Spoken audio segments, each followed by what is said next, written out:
नमस्कार।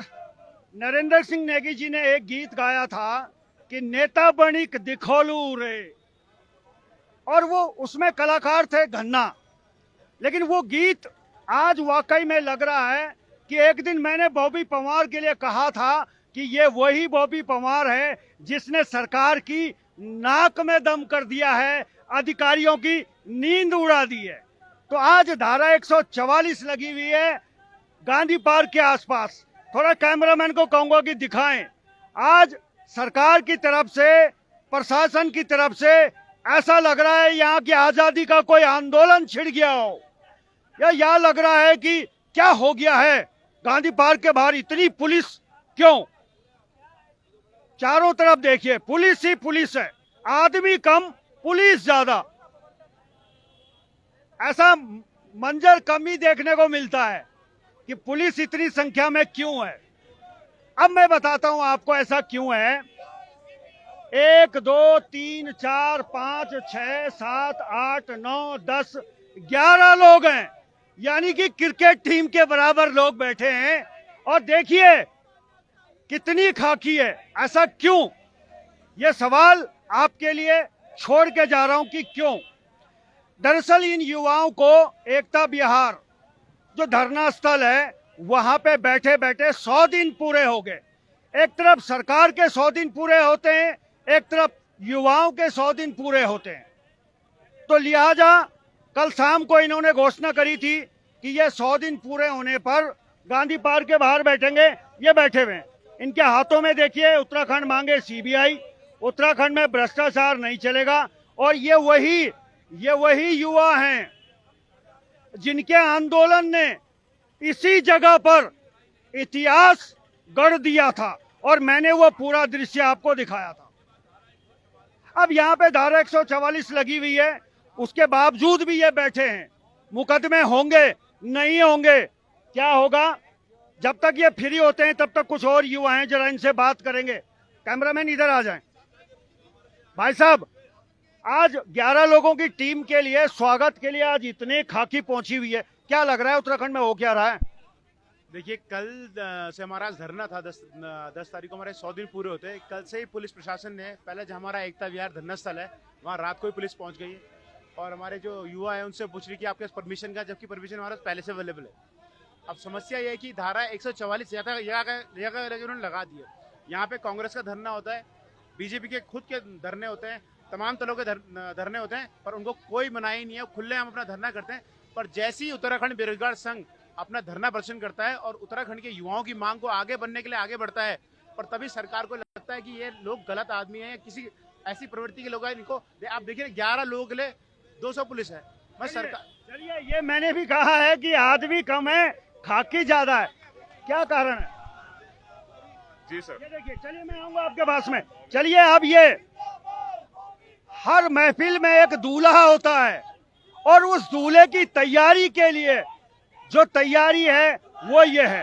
अब बॉबी पंवार यहाँ आए हुए हैं, ये सारी तैयारी कहीं ना कहीं बॉबी को लेके ही है। तो चलिए बॉबी, थोड़ा इधर मुंह कर लेंगे, इधर को। लोगों को धमकाया है, बच्चों को धमकाया है। कल बच्चों को धमकाने का इन्होंने लाइब्रेरियों में, कोचिंगों में जाकर काम किया है। और आज धारा 144 लगाने का मतलब, धारा 144 लगाने का मतलब लोकतंत्र की ये हत्या साफ दिख रही है, जीता जागता उदाहरण है।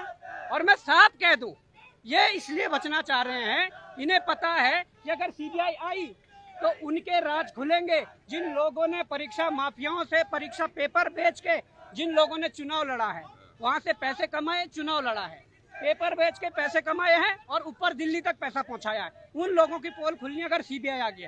उत्तराखंड के युवा, उत्तराखंड के जो हमारे अभिभावक है, वो इस मामले को समझे। पूरी इस गंभीर मामला है, गंभीर मामला है, इसलिए कि अगर सरकार, उत्तराखंड बेरोजगार संघ अगर आंदोलन करना चाहता है, उनका आंदोलन को दबाना क्यों चाह रहे हैं। यहाँ पर मैं बता दूं, जीते जागते उदाहरण है, कांग्रेस ने कई बार कर दिया है, यूकेडी ने कई बार कर दिया है, तमाम अन्य संगठनों ने कई बार कर दिया है। उनकी ही भाजपा की कई विंग, वो चाहे युवा मोर्चा हो, चाहे एबीपी हो, इन्होंने कई बार कर दिया है। क्या हमारे लिए स्पेशल ये कानून बनेगा।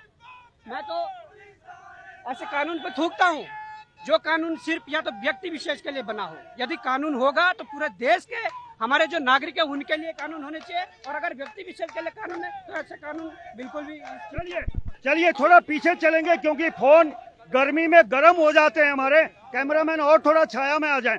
तो यहाँ पे बॉबी पंवार आए हैं।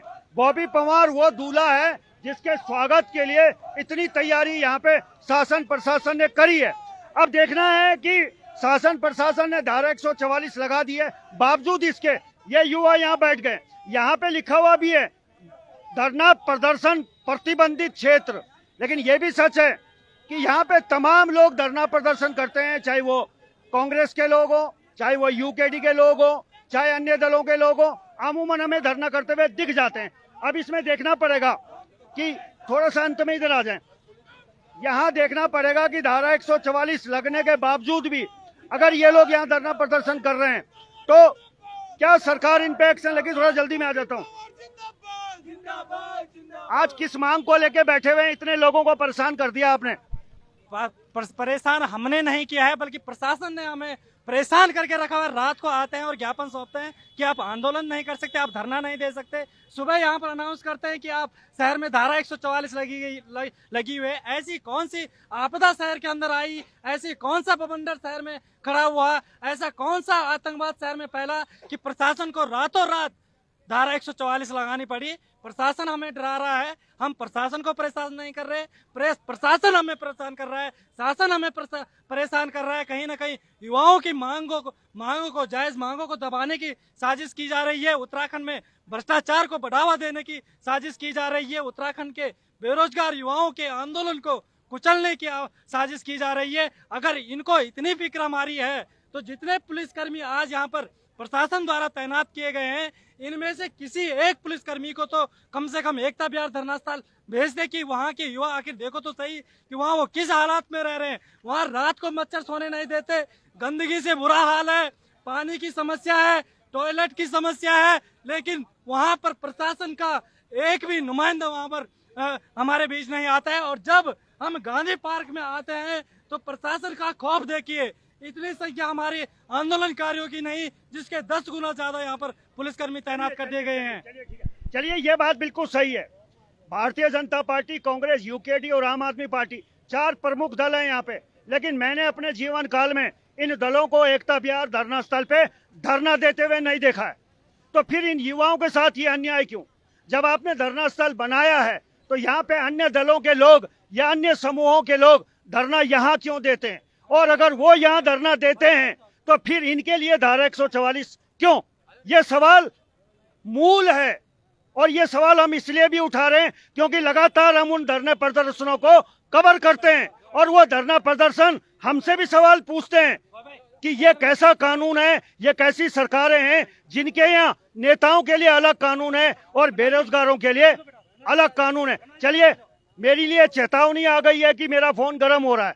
यहाँ सरकारें बेशक ठंडी और गर्म रहे, लेकिन फोन चाइनीज है हमारे पास में, गर्म हो जाते हैं। एक चेतावनी आई है। चलिए, इस चेतावनी को मैं चेतावनी समझता हूँ, लेकिन प्रशासन की चेतावनी को ये किस तरह से ले रहे हैं ये तो आने वाला वक्त बताएगा। फिलहाल इनके पास में 100 दिन का धरने का अनुभव है। तो चलिए, फिलहाल अभी के लिए बस इतना ही। देखते रहिए पर्वतवाणी लाइव।